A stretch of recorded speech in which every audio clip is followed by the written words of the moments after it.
Bonjour, mes amis, and welcome to the afternoon macaron. I am Coco, and today we're going to be making an incredible, fast, easy, delicious, beautiful, incredible, big, and caramelized onion French tart. This is an incredible thing to have if you want to have a few friends over, something that can easily be eaten with the hands. It comes together quickly, and it is a delicious show stopper. So let's get to cooking. So for this recipe, you're going to start with butter, onion, fig jam, puff pastry, cheese, and then of course some fresh thyme. I bought puff pastry because it is so difficult to make. It's basically making croissants, which is like a 3-day thing. But if you feel so inclined, by all means, make your own. It is absolutely wonderful. Try to get the best quality that you can, but puff pastry, delicious. I do have a link to my jam recipe. Now, this is fig jam that was made from figs from a family tree. And so they were super fresh and delicious. And the recipe I actually have below is for strawberry jam, but it is the same recipe regardless of the fruit. It comes together really quickly and is just absolutely gorgeous to add to a cheese board, to a PB&J, or to a beautiful French onion tartlet.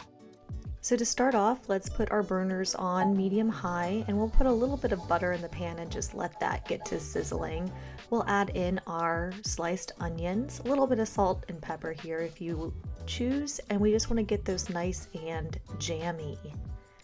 Next, we're going to prepare our puff pastry. So I actually didn't roll it out. I just cut off the amount I wanted, and then a few fork holes here just so that it vents as it rises. It gets all those beautiful layers. And then we'll add our fig jam, or really any jam that you have. Obviously, fig and onion go beautifully together. Great marriage with that, and it's going to caramelize really lovely in the oven, so you're going to get those kind of natural sugars and sweetnesses coming out of it.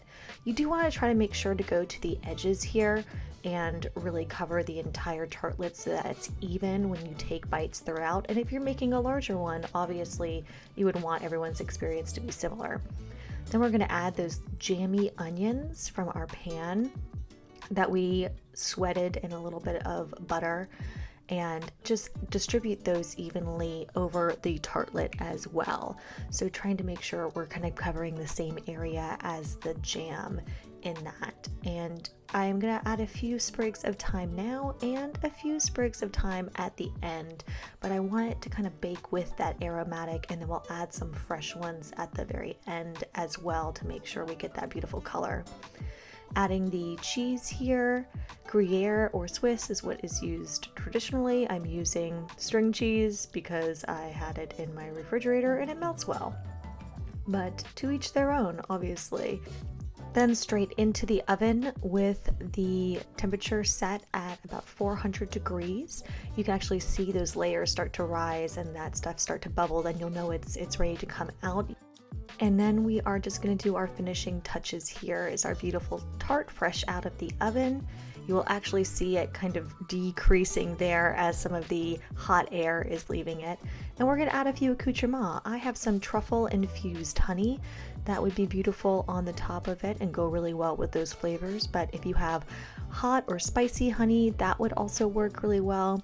Or a beautiful balsamic glaze, always a great pairing with these flavors as well.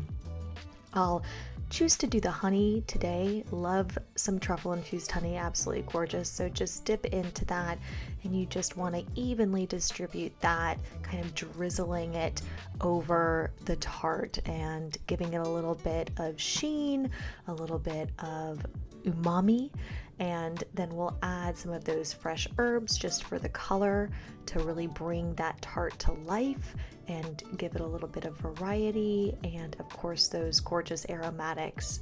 And there's our beautiful finished onion and fig caramelized aromatic tart. And let's sit down for a beautiful lunch.